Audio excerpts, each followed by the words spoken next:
ৰাজপথত যিকোনো দুচকীয়া বা চাৰিচকীয়া বাহন চলাবলৈ যিদৰে দ্বিতীয়ৰ পৰা অনুজ্ঞাপত্ৰ ল'ব লাগে বাহন চলোৱাৰ, একেদৰে জলপথতো নাও চলাবলৈ ল'ব লাগে নাবিক প্ৰশিক্ষণ অনুমতি পত্ৰ।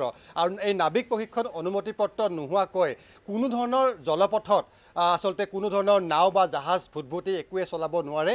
আৰু এই প্ৰশিক্ষণপ্ৰাপ্ত কেন্দ্ৰটো অসমত এটাই আছে, আৰু সেইটো হৈছে নাবিক প্ৰশিক্ষণ কেন্দ্ৰ ফাঁচী বজাৰ। বৰ্তমান মই য'ত আছোঁ, আৰু এই প্ৰশিক্ষণ কেন্দ্ৰটোৰ পৰাই অসমত থকা নাবিকসকলে প্ৰশিক্ষণ ল'ব লাগে প্ৰথমে, আৰু প্ৰশিক্ষণ লৈ এই কেন্দ্ৰটোৰ পৰা তেওঁলোকে সফলতাৰে প্ৰশিক্ষণ সমাপ্তৰ অন্তত যিদৰে তেওঁলোকে অনুজ্ঞাপত্ৰ লাভ কৰে, তাৰ পাছতে এই ভৰা ব্ৰহ্মপুত্ৰত, মোৰ পাছফালে থকা ভৰা ব্ৰহ্মপুত্ৰত তেওঁলোকে নাও বা জাহাজ চলাচল কৰিবলৈ তেওঁলোকে চৰকাৰীভাৱে স্বীকৃতি বা অনুমতি তেওঁলোকে লাভ কৰে। আৰু অসমৰ একমাত্ৰ এইটোৱে হৈছে নাবিক প্ৰশিক্ষণ কেন্দ্ৰ ফাঁচী বজাৰত অৱস্থিত। আৰু এই কেন্দ্ৰটো এটা আশ্চৰ্যকৰ কথা আজি মই আপোনালোকক জনাব ওলাইছোঁ যে এই নাবিক প্ৰশিক্ষণ কেন্দ্ৰটো 2017 চনতে তেওঁলোকে শেষৰবাৰৰ বাবে প্ৰশিক্ষণ দিছিল। অৰ্থাৎ 2017 চনৰ পৰা আজিলৈকে এই 45 মাহে নাবিক প্ৰশিক্ষণ কেন্দ্ৰত কোনো ধৰণৰ প্ৰশিক্ষণৰ কাম হোৱা নাই, কোনেও ইয়াত প্ৰশিক্ষণ লোৱা নাই, কোনেও ইয়াত প্ৰশিক্ষণ সমাপ্ত কৰি তেওঁলোকে লাইচেঞ্চ লাভ কৰিবলৈ সক্ষম হোৱা নাই। অৰ্থাৎ বিগত 45 মাহে কেৱল বহি আচলতে তেওঁলোকে দায়িত্বক সামৰিছে নেকি এইসকল আভ্যন্তৰীণ জল পৰিবহণ বিভাগৰ কৰ্মচাৰীয়ে। আমি বৰ্তমান বিভাগটোৰ প্ৰশিক্ষণ অধীক্ষক, নাবিক প্ৰশিক্ষণ কেন্দ্ৰৰ প্ৰশিক্ষণ অধীক্ষকৰ আমি কোঠাত সোমাই যাম। আমি তেওঁৰ অধীক্ষক ভিতৰত আছে, সচিবৰ আমি অনুমতি লৈছোঁ। সচিব সুভাষ শৰ্মা আমাৰ সৈতে আছে। আমি তেওঁৰ কোঠালৈ প্ৰৱেশ কৰিছোঁ। আমি সবিশেষ আমি জানিম, এক্সক্লুচিভ আমাৰ সাক্ষাৎকাৰ। আৰু আমি আজি গ্ৰাউণ্ড জিৰ' ৰিপৰ্ট সংগ্ৰহ কৰিছোঁ। অসমত কিদৰে আভ্যন্তৰীণ জল পৰিবহণ বিভাগটো চলি আছে, কৰ্মচাৰীসকলে কি কৰিছে, বা নাবিক প্ৰশিক্ষণ কেন্দ্ৰই বিগত বছৰসমূহত কি কাম কৰিছে, আমি তাৰ গ্ৰাউণ্ড জিৰ' ৰিপৰ্ট আজি আমি সংগ্ৰহ কৰিবলৈ আহিছোঁ। অধীক্ষক ডাঙৰীয়া, আপোনাক স্বাগতম জনাইছোঁ। আপুনি নাবিক প্ৰশিক্ষণ কেন্দ্ৰৰ বৰ্তমান অধীক্ষক দায়িত্বত আছে। তো আমি জানিব বিচাৰিছোঁ যে বিগত আপোনালোকে যিসমূহ আপোনালোকে প্ৰশিক্ষণ দিছিলে, প্ৰায় 1700 ল'ৰা ছোৱালী, 1700 লোকক আপোনালোকে ইতিমধ্যে নাবিক প্ৰশিক্ষণ কেন্দ্ৰৰ পৰা আপোনালোকে নাবিকৰ অনুমতি পত্ৰ ইতিমধ্যে দিছে। কিন্তু এটা কথা বৰ্তমান লক্ষণীয় হৈ পৰিছে যে বিগত 2017 চনৰ পৰা প্ৰশিক্ষণ কোনেও ল'বলৈ অহা নাই, বা আপোনালোকেও বৰ্তমান কাকো প্ৰশিক্ষণ দিবলৈ আপোনালোকে আচলতে যি বেটছ থাকিব লাগে নাই বুলি আমি খবৰ লাভ কৰিছোঁ। অকণমান জানিব বিচাৰিছোঁ। হয়, আমাৰ 2017 চনত লাষ্ট আমাৰ ৰিভাৰ পুলিচ অৰ্গেনাইজেশ্যনৰ আমাৰ ট্ৰেইনিংটো হৈছিলে। তাৰপিছত অকল আমি ইয়াত আমাৰ ডিপাৰ্টমেণ্টৰ প্ৰশিক্ষণেই নহয়, বিভিন্ন বিভাগৰ যেনে APBN, তাৰপিছত SDRF, BSF, এনেকুৱাকৈ বিভিন্ন প্ৰতিষ্ঠানৰ পৰা ইয়াত ট্ৰেইনিং ল'বলৈ আহে। আৰু বেলেগ কোনো প্ৰতিষ্ঠানৰ পৰাই যোগাযোগ নোহোৱাত আমাৰ বৰ্তমান ট্ৰেইনিংটো 17 চনৰ পিছৰ পৰাই আমাৰ 2 বছৰ, 20 আৰু 21তো আমাৰ হেৰিয়ে হ'ল, ধৰক ক'ভিড লকডাউন এই যুগৰ কাৰণে আমাৰ শেষবাৰৰ বাবে প্ৰশিক্ষণ কেতিয়া দিছিল? 2017 ডিচেম্বৰত আমাৰ শেষবাৰৰ কাৰণে। 2017 পৰা এই প্ৰায় 45 মাহ, 3 বছৰ 9 মাহ, 3 বছৰ 9 মাহে নাবিক প্ৰশিক্ষণ কেন্দ্ৰৰ প্ৰায় 26 গৰাকী বিষয়া কৰ্মচাৰী, তেওঁলোকৰ বিশেষ কাম নাই। কাৰণ তেওঁলোকে বিভিন্ন বিভাগসমূহে যিদৰে পঠিয়ায়, নাবিকসকলক পঠিয়াই প্ৰশিক্ষণৰ অৰ্থে, সেই প্ৰশিক্ষণ তেওঁলোকে দিব পৰা নাই, কাৰণ বেটছ নাই। বেটছ নোহোৱাৰ কাৰণে তেওঁলোকৰ বিশেষ কাম কাজ নোহোৱা হৈছে।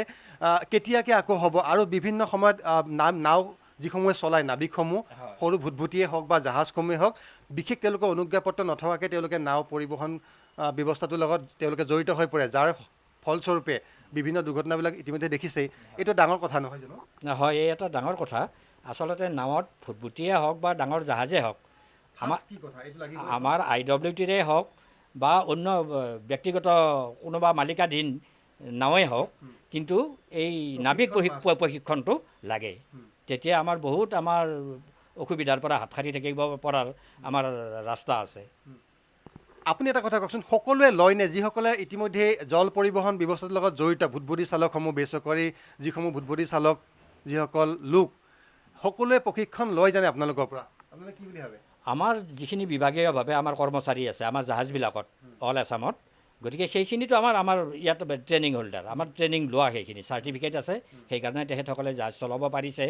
বা আমাৰ তেনেকুৱা আভ্যন্তৰীণ জল পৰিবহণৰ আমাৰ ডাঙৰ জাহাজত তেনেকুৱা আমাৰ মেজৰ দুৰ্ঘটনা হোৱাও নাই। দুৰ্ঘটনাবিলাক কিয় হয় এইটো এটা কাৰণ নেকি যে প্ৰশিক্ষণ নোহোৱাকৈ জাহাজ চলায় তাৰপাছত দুৰ্ঘটনা হয় এটা অন্যতম কাৰণ নেকি আচলতে? সেই এটা কাৰণ হয় বুলিয়ে ক'ব লাগিব, কাৰণ কিয় প্ৰশিক্ষণপ্ৰাপ্ত কৰ্মচাৰীৰ দ্বাৰাহে সৰুৱে ফুটবোটেই হওক বা প্ৰাইভেট বোটেই হওক বা ডিপাৰ্টমেণ্টেল বোটেই হওক ইয়াত প্ৰশিক্ষণপ্ৰাপ্ত হ'ব লাগে। 18 চনত এই খুঁটাকেইটা মই উত্তৰ গুৱাহাটীত দলংখনত যিটো খুঁটা দেখিছোঁ ইয়াৰ পৰা দেখা পায় এই খুঁটাকেইটাত যথেষ্ট ডাঙৰ এটা দুৰ্ঘটনা হৈছিল, মৰ্মান্তিক এটা দুৰ্ঘটনা হৈছিলে। এই অনুমতি নোহোৱাকৈ জাহাজ চলোৱাৰ এটা পৰিণতি নহয় জানো? হয়, সেইও এটা তেনেকুৱাই। আৰু আচলতে তেতিয়া ফুটবুটি যিখিনি আছিল সেইখিনি চৰকাৰৰ আমাৰ অধীনলৈ অহা নাছিল গোটেইখিনি ফুটবুটি। এতিয়া কিন্তু চৰকাৰে এইটোত তৎপৰ হৈছে, গোটেইখিনি ফুটবুটিৰ ৰেজিষ্ট্ৰেশ্যন লাগিব, ইঞ্চুৰেঞ্চ লাগিব, ষ্টাফখিনি ট্ৰেইনিং হোল্ডাৰ হ'ব লাগিব। ঠিক এতিয়া কিন্তু এইটো বা ফিটনেছ চাৰ্টিফিকেট বৰ্ডখনৰ আছে নে নাই এইবিলাক কিন্তু চৰকাৰে বা আমাৰ বিভাগে বৰ ফিটনেছটো আপোনালোকেই দিয়ে? ফিটনেছটো এতিয়া নতুনকৈ হৈছে এইটো। এতিয়া লাষ্ট আপোনালোকে ফিটনেছ কিমানক দিলে? এইটো আমাৰ ফিটনেছ আমাৰ কাৰ্যবাহী অভিযন্তা আমাৰ গুৱাহাটীত আমাৰ উলুবাৰীত হেড অফিচত থাকে, তেখেতৰ হাতত থাকিব এইটো আমাৰ নাবিক প্ৰশিক্ষণ কেন্দ্ৰৰ হেৰি নহয়। তেখেতসকলে এইটো জাহাজ ৰেজিষ্ট্ৰেশ্যন, ফিটনেছ বা ইঞ্চুৰেঞ্চ কাম গোটেইখিনি আমাৰ কাৰ্যবাহী অভিযন্তাই পৰিচালনা কৰে। ষ্টাফ কিমান আপোনালোকে ইয়াত? আমাৰ ইয়াত 36 আছে বৰ্তমান। হয়। 17 চনৰ পৰা বিশেষ যাতে প্ৰশিক্ষণ ল'বলৈ কোনো অহা নাই, বোৰ্ডসমূহ আপোনালোকৰ আছে, ক'ভিডৰ কাৰণে হওক বা বিশেষ অন্য কাৰণতে হওক, যিহেতু প্ৰশিক্ষণ বৰ্তমানলৈকে হোৱা নাই, 45 মাহে প্ৰশিক্ষণ আপোনালোকৰ বন্ধ হৈ আছে। এই যিসমূহ বোৰ্ড যিসমূহ আপোনালোকে প্ৰশিক্ষণত ব্যৱহাৰ কৰে সেইসমূহ অৱস্থা বৰ্তমান কেনেকুৱা? সেই আমাৰ যদিও আমাৰ ট্ৰেইনিং বেটছ অহা নাই, আমাৰ প্ৰশিক্ষণ কেন্দ্ৰটো মানে পুংখানুপুংখৰূপে চলি আছে। ইয়াত বহুখিনি কাম আমাৰ হয়। আমাৰ COC বুলি এটা পৰীক্ষা হয়, কম্পিটেঞ্চি অফ চাৰ্টিফিকেট, আমাৰ সেই পৰীক্ষাটো চলি আছে। আমাৰ আমাৰ পৰীক্ষাটো গৈছে আপোনাৰ জুলাইৰ 24-25 তাৰিখে, এই যোৱা জুলাইৰ। গতিকে আমাৰ ইয়াত কেৱল ট্ৰেইনিংটোহে হোৱা নাই, বাকী যিটো ফাংচন ধৰক আমাৰ 36 এমপ্লয়ি যদিও আছে, আমাৰ ইয়াত ফ্লটিং ষ্টাফে আছে সমান আধা ধৰক, আৰু বাকীখিনিহে অফিচ ষ্টাফ। এই যিটো ফ্লটিং ষ্টাফ বুলি কওঁ, এই দুখন আমাৰ এখন আমি আপোনালোক য'ত বহি আছে এইখন হৈছে পন্টুন ৰূপহী, ইয়াতো আছে কেইবাজনো ষ্টাফ, আৰু সেইখন আছে TS ব্ৰহ্মপুত্ৰ, অৰ্থাৎ মানে ট্ৰেইনিং শ্বিপ ব্ৰহ্মপুত্ৰ, এইখনতো আছে আমাৰ ষ্টাফ। কেতিয়া চলিছিল শেষবাৰ বাবে কেতিয়া চলিছিল যিখন ট্ৰেইনিঙৰ যিখন বোট আপুনি যিটো ক'লে? এইটো হেৰিত আমাৰ মইতো ক'লোঁ 17 চনত সেইটো। আৰু আমাৰ এই দুখনততো ইঞ্জিন নাই, আমাৰ এই দুখন পন্টুন বুলি কয়। এইটো আমাক ট্ৰেইনিংবিলাক আমাৰ সৰু সৰু বোট আছে, প্ৰেক্টিকেল ট্ৰেইনিংখিনি। এনেইতো আমাৰ ক্লাছ আমাৰ যদি 6 মহীয়া ক্লাছ হয়, ক্লাছৰ আমি অন্তত বা এমাহৰ মূৰে মূৰে আমি প্ৰেক্টিকেল ট্ৰেইনিঙত আমি লৈ যাওঁ আমাৰ ট্ৰেইনাৰখিনিক নি, জাহাজ কেনেকৈ বান্ধিব লাগে, চলাব লাগে, ধুমুহা আহিলে কি কৰিব লাগে, বা পানী কেনেকৈ চিনি পায়, জাহাজ এখন লৈ গ'লে আগত পানীটো চিনি পাব লাগিব। গতিকে এইবিলাক প্ৰশিক্ষণবিলাক ভালদৰে হৈ নথকাৰ পৰিণতিতেই এই বিভিন্ন দুৰ্ঘটনাবিলাক নিশ্চয়কৈ বৃদ্ধি পাইছে, এনেকুৱা এটা আশংকা আপোনালোকে কৰে নেকি? যিটো সৈন্য নিমাতিটো যিটো হ'ল এতিয়া এটাতো দুৰ্যোগ বা এক্সিডেণ্টটো কোনো ক'ব নোৱাৰে ধৰক, এইটো বাৰু এইটো হঠাৎ হৈ যায়। এইটো কিন্তু গোটেইখিনি এক্সপাৰ্ট এমপ্লয়ি থকাৰ পিছত যদি কিবা এটা দুৰ্ঘটনা হৈ যায়, এইটো আৰু নচিবৰ কথা ধৰক, নহয়নে? কিন্তু নথকাকৈ যদি হৈ যায় সেইটো ডাঙৰ কথা। সেইটো ডাঙৰ কথা। আমাৰ যিখিনি পানীত জাহাজ চলোৱা বা ব্যক্তিগতৰে হওক বা আমাৰ চৰকাৰী জাহাজেই হওক, এইখিনি কিন্তু ট্ৰেইনিং হোল্ডাৰ হ'ব লাগে। ট্ৰেইনিং নোহোৱাকৈ বহুতে জাহাজ চলাই আছে, বহুতে ব্ৰহ্মপুত্ৰত ভৰা ব্ৰহ্মপুত্ৰত এই বাৰিষাৰ সময়ত কোনো ধৰণৰ নাবিক প্ৰশিক্ষণ নোহোৱাকৈ, অনুমতি পত্ৰ নোহোৱাকৈ জাহাজ ব্ৰহ্মপুত্ৰত চলাই আছে। এই কথা আপুনি নিশ্চয় মানি লয়। এইটো এনেকুৱা কৰিছে। এই সংক্ৰান্তত এই যে নাবিকৰ প্ৰমাণ পত্ৰ নোলোৱাকৈ জাহাজ চলাইছে বা বোট চলাইছে, ইয়াৰে সমুদায় তথ্যটো আচলতে এইটো আমাৰ হাতত নাথাকে। এই সংক্ৰান্তত আপুনি কাৰ্যবাহী অভিযন্তাজনক সুধিব লাগিব, তেখেতে মানে ৰেজিষ্ট্ৰেশ্যন কৰিছে নে নাই বোটবিলাক। 18 চনত প্ৰমাণ পাইছোঁ আমি ইতিমধ্যে, হয়, আছিল নে নাই অনুমতি আমি প্ৰমাণ পাই থৈছোঁ। গতিকে আপুনি অস্বীকাৰ কৰিব নোৱাৰে যে সকলোৱে নাবিক প্ৰশিক্ষণ কেন্দ্ৰত আহি পেলাই প্ৰশিক্ষণ লয়। হয়, কিছুমান নোলোৱাও আছে, কিন্তু এতিয়া কিন্তু সজাগ হৈছে আজি কেইবছৰমানৰ পৰা। আপুনি মানি লয়, কিছুমানে নলয়। কিছুমানে আগৰ পিৰিয়ডত আছিল, তেতিয়া ইমান এটা ষ্ট্ৰিকো হোৱা নাছিল, কিন্তু এতিয়া কিন্তু প্ৰত্যেকেই নাবিক প্ৰশিক্ষণ কেন্দ্ৰত মানে প্ৰশিক্ষণ লোৱাৰ কাৰণে ষ্ট্ৰিক হোৱা বুলিনো কেনেকৈ ক'ম? 17 চনৰ পৰা এজনো অহাই নাই প্ৰশিক্ষণ ল'বলৈ, কোনেও প্ৰশিক্ষণ লোৱাই নাই। মন্ত্ৰী ডাঙৰীয়া দায়িত্ব ল'লে, বিভাগীয় মন্ত্ৰী নতুনকৈ আহিছে চন্দ্ৰমোহন পাটোৱাৰী ডাঙৰীয়া দায়িত্ব লোৱাৰ পৰা নাবিক প্ৰশিক্ষণ কেন্দ্ৰতনো কি হৈ আছে, ৩৬জন কৰ্মচাৰীনো কি কৰি আছে, তেওঁলোকৰ প্ৰশিক্ষণনো হৈছে নে নাই হোৱা, খবৰ লৈছে নেকি? আপোনাৰ পৰা জানিছোঁ আপুনিতো অধীক্ষক ইয়াৰ, হয়। আহিছে নি মন্ত্ৰী? নাই আমাৰ মন্ত্ৰী আহিছিলে? মন্ত্ৰী ডাঙৰীয়া অহা নাই বাৰু। তেওঁ যে এইটো আওতাত পৰে তেওঁ জানে নাই বা? জানে অহা নাই। আৰু বৰ্তমান আমাৰ যিজন সঞ্চালক এই সংক্ৰান্তত কিন্তু বৰ তৎপৰ। আমাৰ এডিশ্যনেল ডাইৰেক্টৰ, জইণ্ট ডিৰেক্টৰ আমাৰ ৰহমান ছাৰ আৰু খান ছাৰ আছে, আমাৰ ডাইৰেক্টৰ অফিচত বহে। তেখেতসকলে কিন্তু খুব ট্ৰেইনিং সোনকালে পাতিব। মন্ত্ৰীয়ে খবৰ লৈছেনে আপোনালোকক? কেতিয়াবা ফোন চোন কৰেনে আপোনালোকক? নাই, আমাৰ লগত আমাৰ ফোন কৰিলেও আমাৰ ডাইৰেক্টৰ ছাৰৰ লগত কৰিব, আমাৰ লগত বাৰু।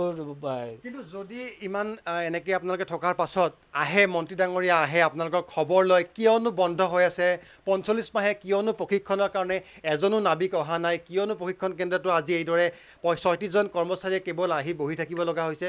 যদি খবৰ লয় নিশ্চয়কৈ এই প্ৰশিক্ষণ কেন্দ্ৰটো ভাল হ'ব আৰু নাবিকসকলে সঁচা অৰ্থত প্ৰশিক্ষণ লাভ কৰিব, যাৰ ফলত তেওঁলোকে ব্ৰহ্মপুত্ৰত যেতিয়া তেওঁলোকে নিজৰ জাহাজ বা নাওখন বা ভুটভুটিখন যাতে লৈ যেতিয়া যায় আৰু অধিক কনফিডেন্সেৰে যাব পাৰিব আৰু দুৰ্ঘটনাবোৰ, বিপদবোৰ তেওঁলোকে নোহোৱা হ'ব বুলি আমি ক'ব নোৱাৰোঁ, কিন্তু বহু পৰিমাণে কম হ'ব, বহু পৰিমাণে দুৰ্ঘটনাৰ হাৰ কমিব যদিহে সঁচা অৰ্থত অসমত থকা এই একমাত্ৰ নাবিক প্ৰশিক্ষণ কেন্দ্ৰটো যদি সঁচা অৰ্থৰ ট্ৰেইনিংসমূহ ভালকৈ হৈ থাকে, নাবিকে যদি ইয়াত যিখিনি যাৱতীয় প্ৰশিক্ষণ তেওঁলোকে ল'ব লাগে লৈ পেলাই, ইয়াৰ অনুজ্ঞাপত্ৰ লৈ পেলাই যদি জাহাজ আৰু নাও চলায়, অসমত নাও দুৰ্ঘটনাৰ পৰিমাণ বহু পৰিমাণে কম পৰিলক্ষিত হ'ব। কিন্তু এইখিনি নোহোৱাৰ কাৰণেই বিভাগীয় মন্ত্ৰী চন্দ্ৰমোহন পাটোৱাৰীৰ এইসমূহ বিষয়ৰ প্ৰতি অমনোযোগিতাৰ কাৰণেই আজি অসমত নাও দুৰ্ঘটনা সঁচাকৈ বৃদ্ধি পাব ধৰিছে। ইয়াৰ অন্যতম এইটো এটা কাৰণ আমি দেখুৱাই দিলোঁ মন্ত্ৰী ডাঙৰীয়াক।